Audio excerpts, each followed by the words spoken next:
to the Make a Mental Note podcast, where mental health professionals share information and perspectives that illuminate, educate, and is worthy of a mental note. And now your host, Chris Quarto. Hello again, mental note takers, to the Make a Mental Note podcast. I hope you're having a good week. Well, as you know, at the beginning of all of these podcasts, I start off with a mental health tip of the day. And the mental health tip today has to do with making assumptions. Have you ever made an assumption about a person and found out later that you were wrong? You know, it may have pertained to a parent or a sibling, or maybe an employer, or even a person you were interested in dating. Oh, she'd never be interested in dating me. Or, I just know I'll get the job. How could he not like my resume? Well, the problem with making assumptions is that we end up making poor decisions, or things don't turn out the way that we expect them to. And the reason for this, of course, is because we don't have all of the information at our disposal to accurately size up a situation. And so we fill in the blanks with what we think is true or want to be true. It's sort of like trying to guess what a puzzle will look like in its entirety when only half of it has been put together. You know, you take your best shot at mentally constructing a whole using things like your knowledge and past experiences to help you in the process. But in some cases, your knowledge base isn't complete, and in other cases, it's not feasible to generalize from past experiences. You've probably heard that old saying, don't assume, because when you do, you make an ass out of you and me. So ass, you, me, assume. So in order to make yourself from making assumptions, this is what I challenge you to try this week. Think of a situation in which you typically make assumptions, whether it pertains to relationships, work or school-related stuff, whatever. And then be on the lookout for those situations to occur. And when they do, if you make an assumption, question yourself. Say to yourself, wait a minute, I'm assuming that this person doesn't like me because they have a mad look on their face. But what else could it be? Maybe they had a bad day. Maybe they just got into an argument with someone and they're still upset. So in other words, always ask yourself, what else could it be? Assuming that you do this, you'll probably save yourself a lot of grief in the future. So that's my mental health tip for today. Okay, time to get to this week's interview with Tamara Roth. Hi, everyone, and welcome again to the Make a Mental Note podcast. I'm joined today by Tamara Roth. Tamara is a licensed professional counselor and the clinical director at JourneyPure in Murfreesboro, Tennessee. And Tamara, welcome to the podcast. Thank you. Well, Tamara, I always like to start off the podcast by having guests tell the audience a little bit about themselves and what you do, and in particular, tell them a little bit about JourneyPure as well. So, Okay. Tell them a little bit about yourself.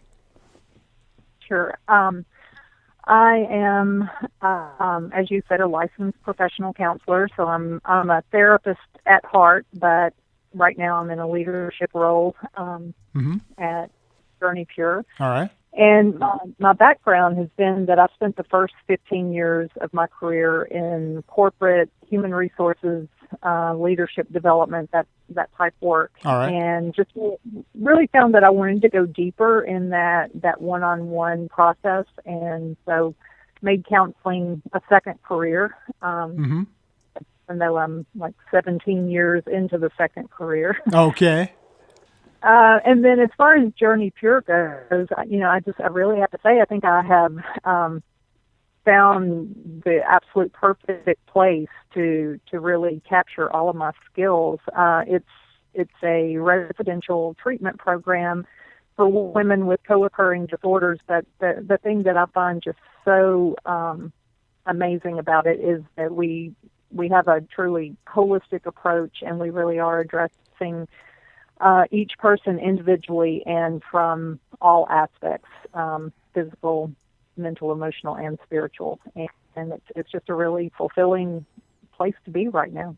Now, these are for the audience audience member who may not be familiar with a residential treatment facility. Maybe you could say a little bit more about that. Yeah, it's women who are coming into recovery from addiction who also have underlying mental health issues. And the residential part is that they come in and live in our facility anywhere from a month to 3 or 4 months, just depending on, mostly, depending on the treatment plan and their interest of how deep they want to go with the process. But they are, their inner work is their full-time job because the schedule goes from 6 a.m. until 9:30 p.m. every day, 7 days a week. Wow. And it is just an intensive work on recreating themselves and healing.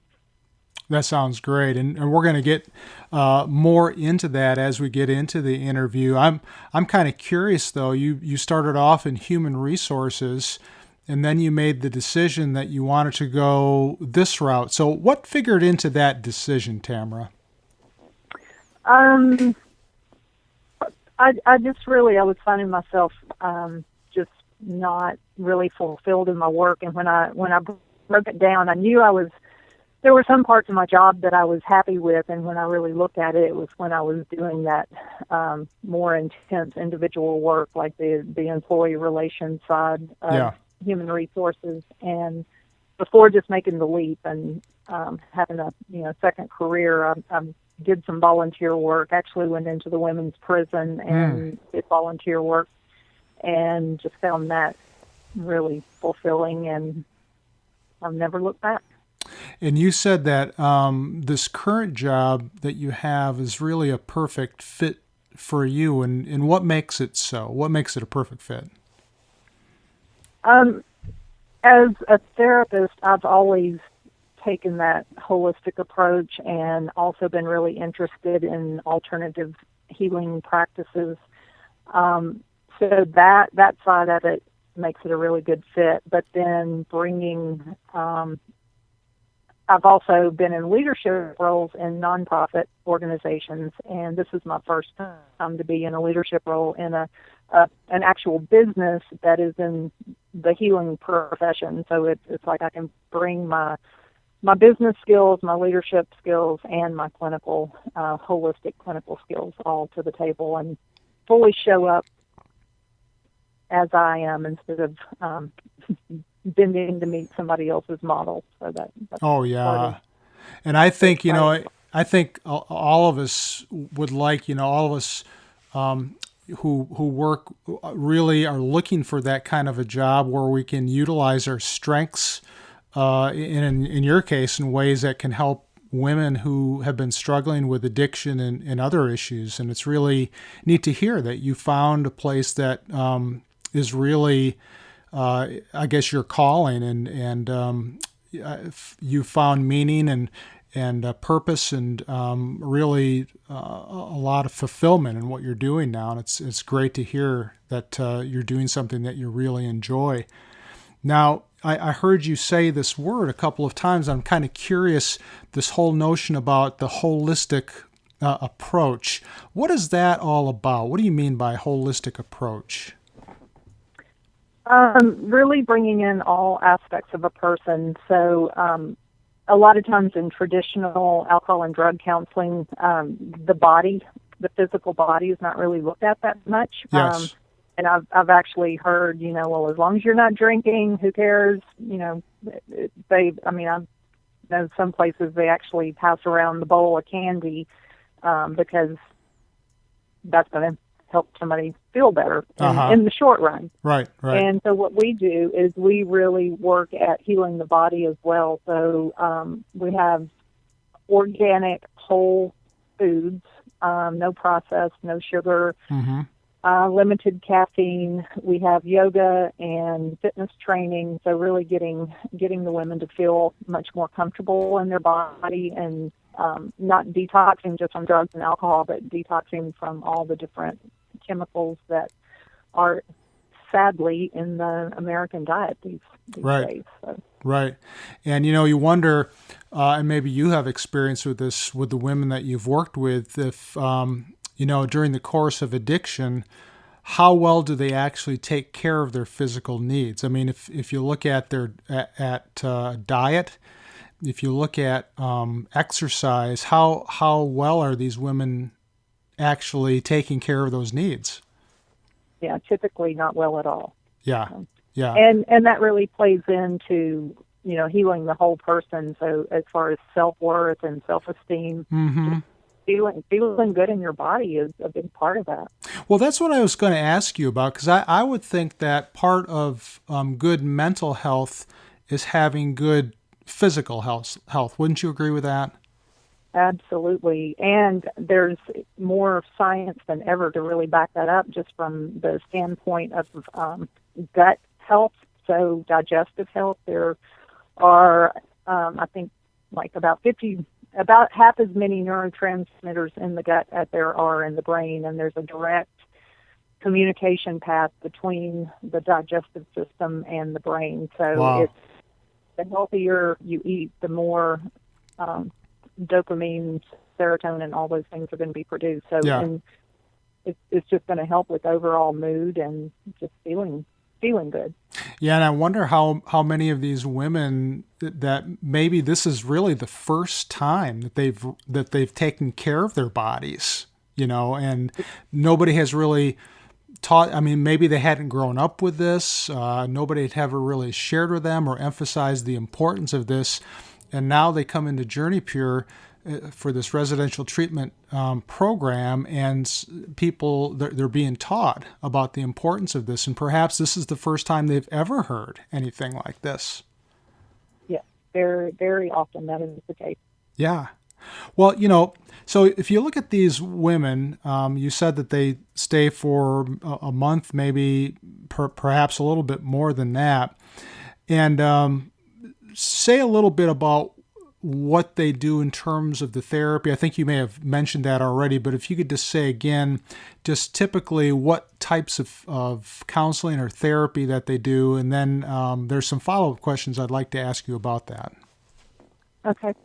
I guess just from a most fundamental level, our approach is that we are really looking at a person, anyone who has co-occurring disorders, so the substance abuse and depression, anxiety, bipolar disorder, those type All right. issues, that there is underlying trauma, and that can be what we call big T trauma or little t trauma, meaning it could be some kind of big event that is very clear that it's trauma, or it can also be growing up in a dysfunctional family where there was verbal, mental, or physical abuse. So just growing up in that chronic dysfunction, that is considered trauma, and it leads to a dysregulated nervous system, which is, if you just think about just kind of being on alert all the time, and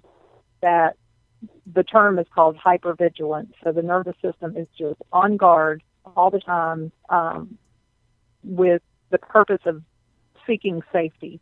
Mm-hmm. But that on alert all the time leads to either being over hypervigilant or under vigilant. So the way it manifests is usually as anxiety or depression. And a lot of times somebody will flow in and out of, anxious and then depressed, and that can just be an ongoing pattern.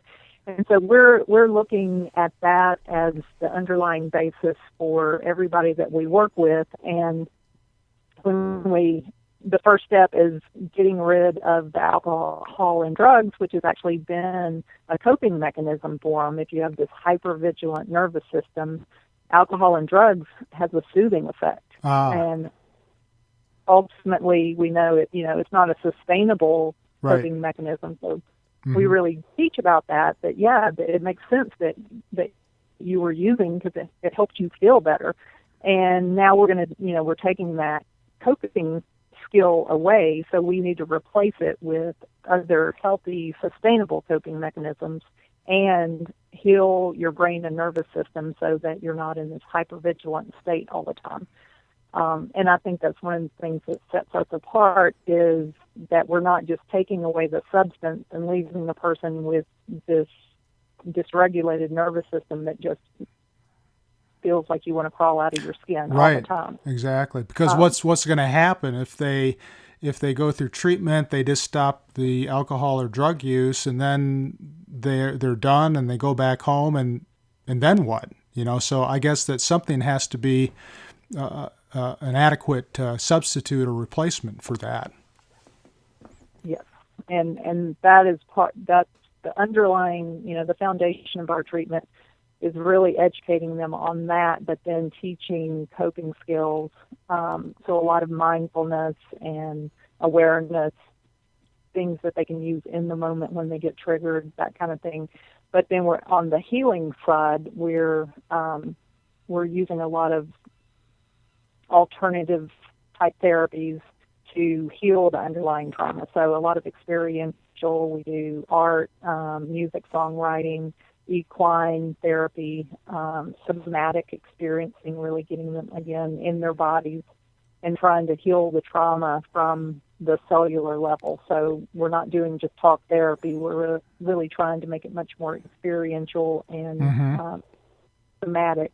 And, research shows that a lot of the trauma happens pre-verbal, so a lot of it you can't really access by traditional talk therapy. It's got to be through some other means. So pre-verbal, you're talking about when they were very young, before they had the ability to talk or to have learned language, that some of these traumatic experiences could have happened at a very young age. And I guess that's what I'm hearing you say, that the women that you see, the thing that they have in common, I guess, is that they've had traumatic experiences of some form or fashion, or they've come from a dysfunctional family where traumatic events could have happened, but just growing up in a family like that could have set the stage where they're just not able to function properly. And I heard you use that word a couple of times, hypervigilance. And I'm wondering, why is it that a person feels this way, Tamara, that they feel... I kind of think in my mind, when you use that term, I kind of think of that fight or flight response where a person kind of is always on the ready to take action, or they feel like they have to be ready to do something. And I think that's sort of what you mean by the hypervigilance. But why is it that people get to that state of feeling as though they have to be constantly on guard for something to happen?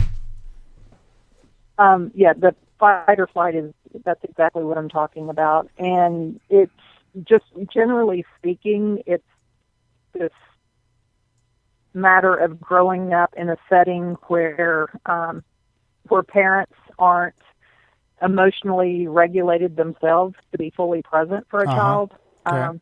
And most of the time the parents are doing the absolute best they can. But if they don't have their own needs met, then they're not available to be, fully engaged and present with the child, keeping them safe emotionally and physically. So if a child senses, I'm not fully taken care of here, they go into their own maladaptive coping mechanism. So it's from this early age, it's just an intuitive sense of, I got to take care of myself here.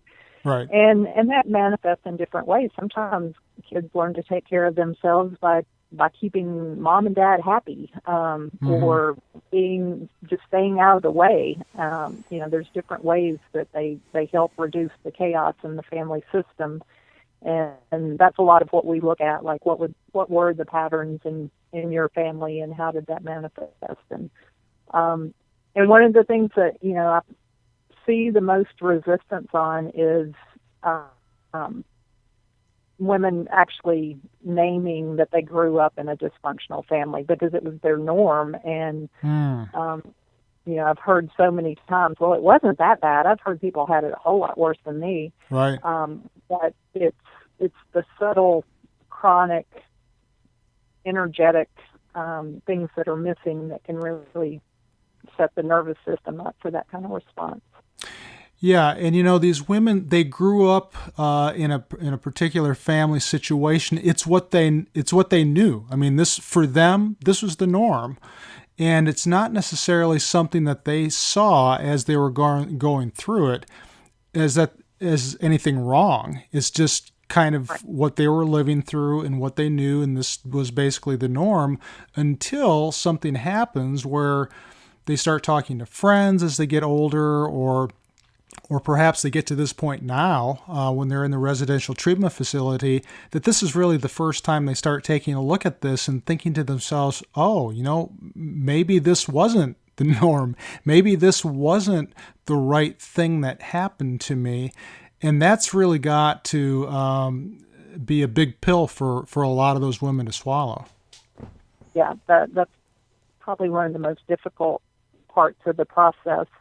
And even though I use the word normal, I'm really now trying to back up and quit saying that, because I think it is, in our society, it kind of is the norm that there's a lot of dysfunction. And so what I try to say now, a healthy family system, a family that could deal with conflict and uncertainty, and there be safety and arrive at, at a different place. So looking at what are the healthy patterns and what were unhealthy.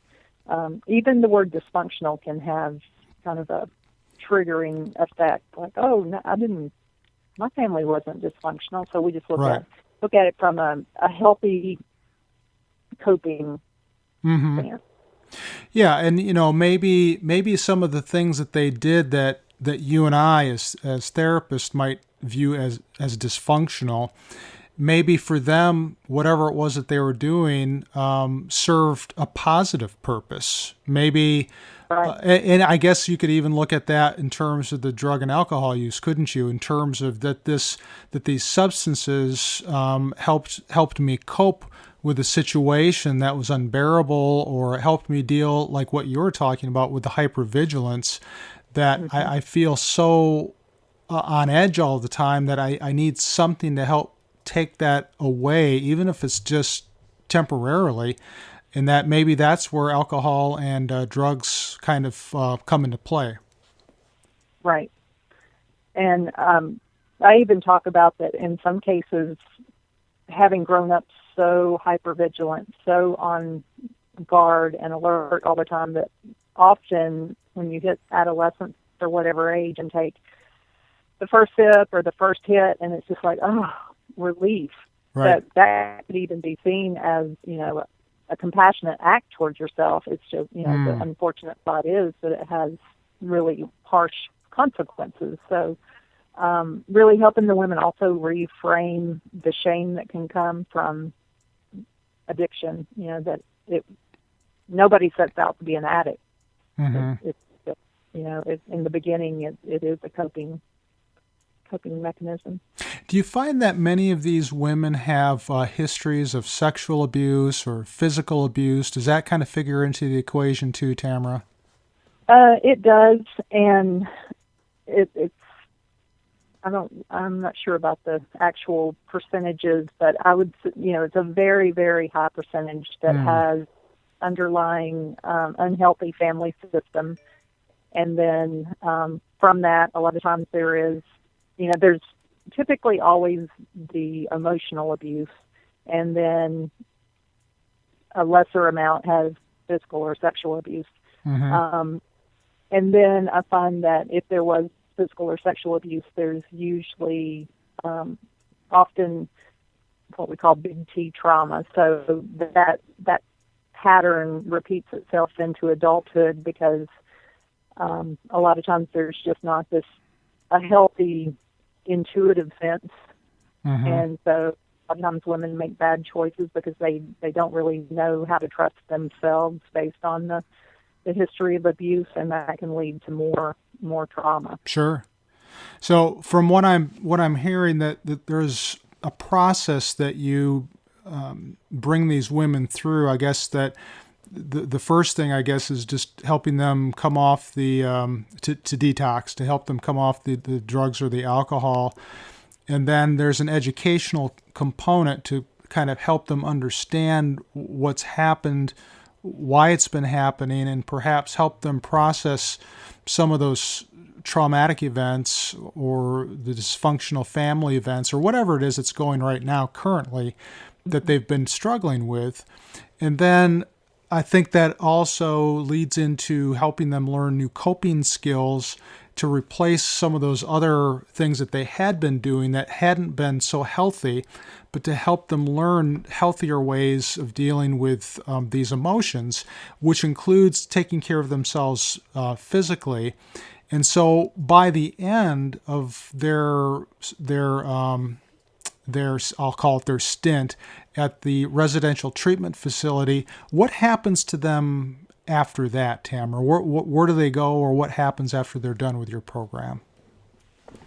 As you were saying all that, I was thinking there's one other piece that is happening real time that I want to make sure that I talk about, and that is that the interactions when they're in the program, interactions with the staff, we are dealing with their triggers as they happen, and I think one of the things in this program that the staff is just exceptional at is instead of just viewing it as bad behavior or acting out, that they really take the time to be with the women and tune in and get the woman to figure out what's going on right now. What is it I'm really needing? Why did I fly off the handle? And so slowing that process down and learning how to communicate in a healthy way instead of reacting. It's such a safety net to start practicing vulnerability and honesty in relationships. So that's a really big part. But from there, we have a continuum of care. We have we call it a community living house, which is a place that the women can go after they leave the residential, which has a very rigid schedule, very booked 24/7, and also has around-the-clock staff. They can step down to our community living program, which is just less than a mile away, and a beautiful home where they can move in there and just start kind of dipping a toe into the real world again. So they go there and they go back into the workplace. And then we also have an intensive outpatient program that couples along with the community living program, and that goes for another 6 weeks. So they have, it's a graduated step down where they have a safety net, and we just keep going from there. If they need to be there longer than 6 weeks, we can definitely work with them on that. But just providing that safety net instead of just kicking them out of the net, this gradual process to really help integrate back into the real world with the real triggers and everything that comes up. Yeah, so it sounds like you really set them up for success, don't you? I mean, by having this graduated system that you're talking about here, that these women don't have to be afraid that I'm going back to a place where I was before, where perhaps some really bad things happened, or I was doing some things that were really hurting myself. And that could be really scary. I mean, the first time that you go back there, but you set them up for success for a very gradual experience, and I'm sure they really appreciate that. Yeah, and it just really seems to make a difference. Also, because they have that continuum of operating from our philosophy, which is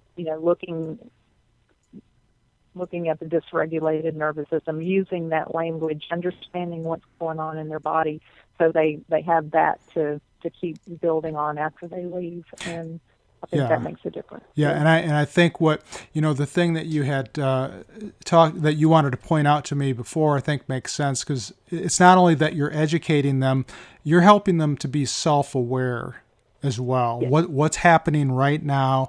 Why do you think this is going on? What can you do? So it's educating them, it's encouraging them, it's supporting them. So it's really nice that they have that level of support. Now, I'm sure that as you're working with these ladies that there are some challenges that arise as well. What do you find to be the primary challenges in working with this population, Tamara? Probably the biggest challenge is in the first 72 hours when they were out in the real world and hit bottom. Treatment seemed like a great idea, but then once they've been without their drug of choice, for a day or two, it's the fight or flight really kicks in, and it is just incredibly hard to be present and just stay with the process.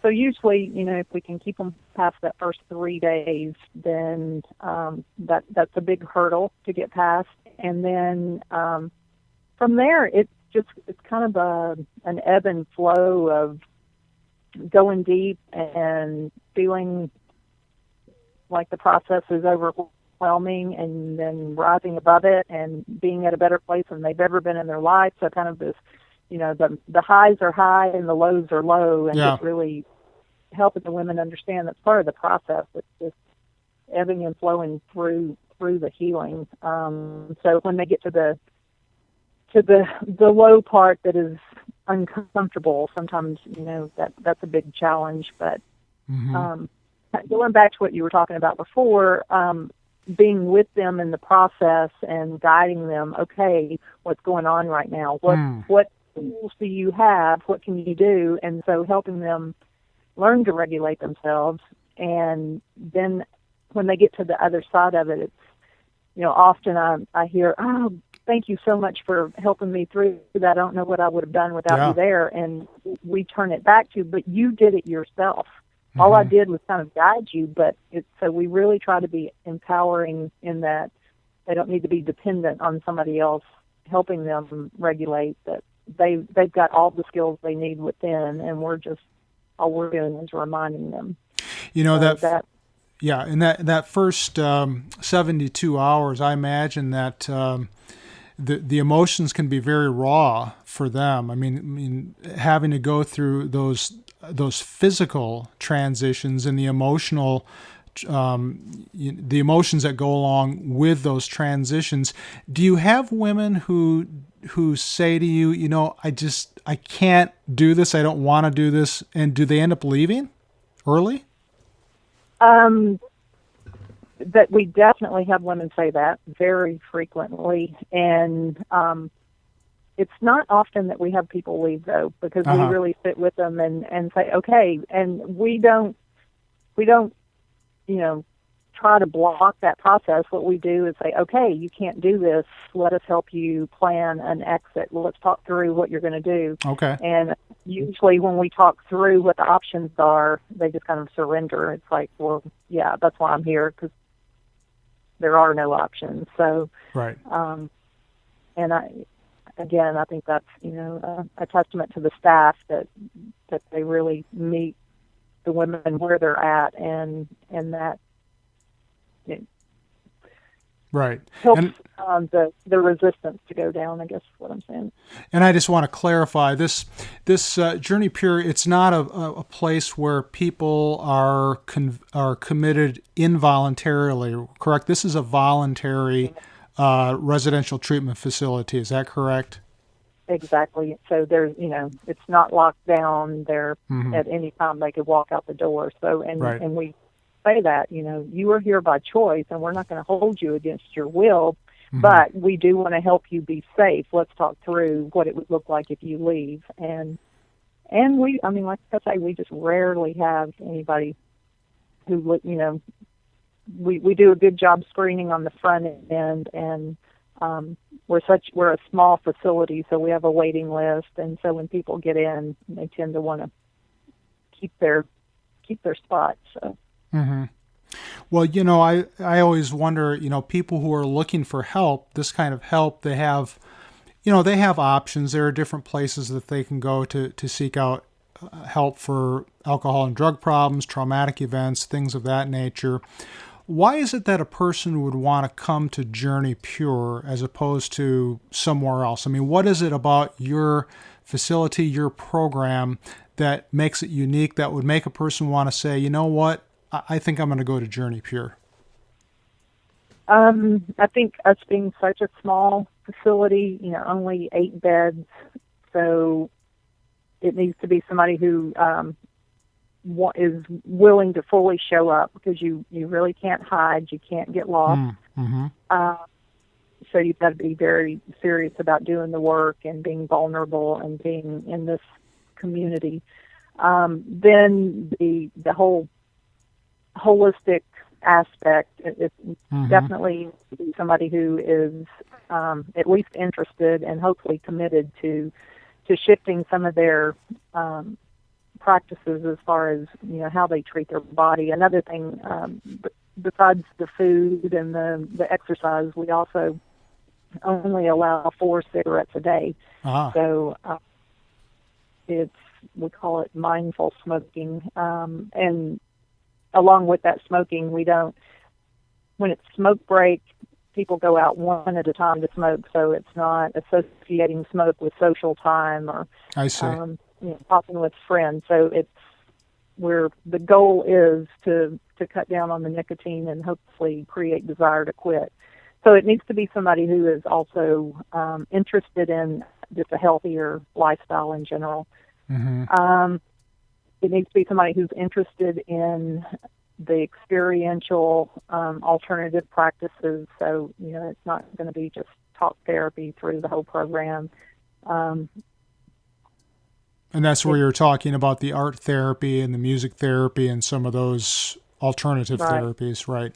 Yeah, we spend a lot of time in nature, hikes, and the equine therapy out with the horses, because we really believe in the healing effects of nature and being outside. So, it's somebody that needs to be either interested in feeling comfortable in their body or are already comfortable and want this, more holistic approach.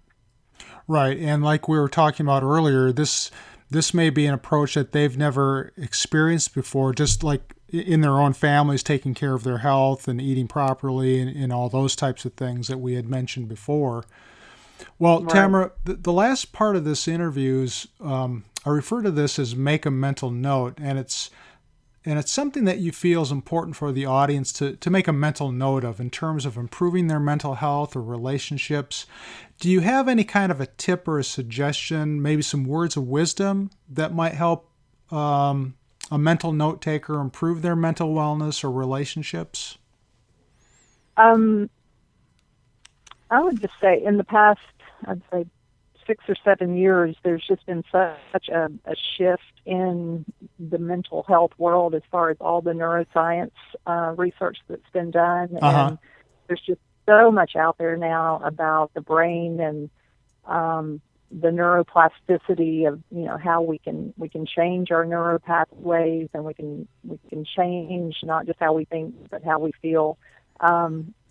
And just the whole concept of the dysregulated nervous system, that doesn't apply just to alcoholics and addicts. I mean, I think we are living in a society of most people are walking around with really dysregulated nervous systems. And I have just been amazed at the power of just slowing down, being present, mindfulness, focus on the breath. Those kind of things can just shift a person's perception in the moment. So I think, just the amazing healing power of taking 3 deep breaths, that alone would be something to take note of. It's such a basic thing, isn't it? I mean, and it's so basic that we wouldn't even think about it, or we just kind of take it for granted. But, I agree. I have my clients do that breathe in very slowly through the nose, exhale slowly through the mouth, and just kind of repeat that several times. And it really is amazing. You were talking about that dysregulated nervous system. It really is amazing how something as simple as deep and slow breathing can really bring you down to at least bring you down a notch in terms of feeling nervous or, the hypervigilance, those things that we were talking about earlier. So I agree wholeheartedly with that suggestion. Well, Tamara, go ahead. Okay. I was going to say, to take that notion one step further, a lot of times what I suggest to people is, because it's a practice, starting with when you're driving, when you get in the car, turn the radio off and let your drive time be when you're practicing this long, deep breathing. And just let that be a starting place, and you get more familiar with how calming it is, and then it becomes more of a go-to tool when you're in the moment and need it. So. Yeah, I wonder how challenging that would be for people, because I think, I just think of myself when I get in the car, I turn on sports talk, sports radio, and how if you kind of consider what you do just during the day, there's so much noise that we experience throughout the course of the day. And I bet it would be a challenge. I know it would be a challenge for me to turn off that radio and just try to breathe and try to clear my mind. I think a lot of people would probably agree that would be a challenging thing, but also a helpful thing if done over the long run. Exactly. Yeah. Well, Tamara, if somebody is interested in either learning more about JourneyPure or maybe they have a friend or a relative who might need some assistance from your residential treatment program, how can they learn more about it and how can they contact you? On the website, all the information is there, and it's voyagejourneypure.com. All right. Our phone number is 615-956-7691. So between those two, you should be able to get in touch with us. Okay, and so that is voyagejourneypure.com. And we'll put that on the in the show notes as well as the phone number. So in the event anybody does need that kind of help or wants to learn more about your program, they can get that easily. Well, Tamara, thank you so much for joining us today. There were a lot of good things that came out of this interview, and I'm really encouraged that JourneyPure is a part of the community and helping women in need. So thank you so much for joining us today. Welcome. Okay, great interview with Tamara. I don't know about you, but I certainly learned a lot in that interview. The mental notes takeaway from this interview, I think, women who are addicted to alcohol or drugs and have mental health problems, the co-occurring conditions, what Tamara had mentioned is that they have dysregulated nervous systems, which may have developed in response to the dysfunctional families that they grew up in. So alcohol and drugs serves a positive purpose in that it calms them down or allows them to avoid or bury their feelings, relating to all that negative stuff that's happened in the past. But that can cause problems in and of itself. And so the challenge is for women to learn healthy methods of dealing with their feelings. Okay, here's my question for today, because you remember, I want these podcast interviews to be learning experiences for you, since learning is key to mental wellness. The question is, what is meant by a dysregulated nervous system? Well, women who grow up in dysfunctional family environments, which may include emotional or physical or sexual abuse, learn how to stay on high alert, and Tamara had called this hypervigilance, as a way of preparing for danger. And this hypervigilance essentially becomes the norm for these women, and they deal with it, sometimes starting at a young age by using alcohol and drugs because it calms them down. And so what JourneyPure does is help them learn about why this happens and helps them learn alternative ways of dealing with their feelings and traumatic experiences. Well, if you'd like to get the show notes for today's podcast episode, please visit my website, chrisquarto.com. And I also have the information for JourneyPure's contact information, their phone number, and their website. If you want to check that out, if you know somebody who might be in need of these services, check that out. Have a great rest of the day.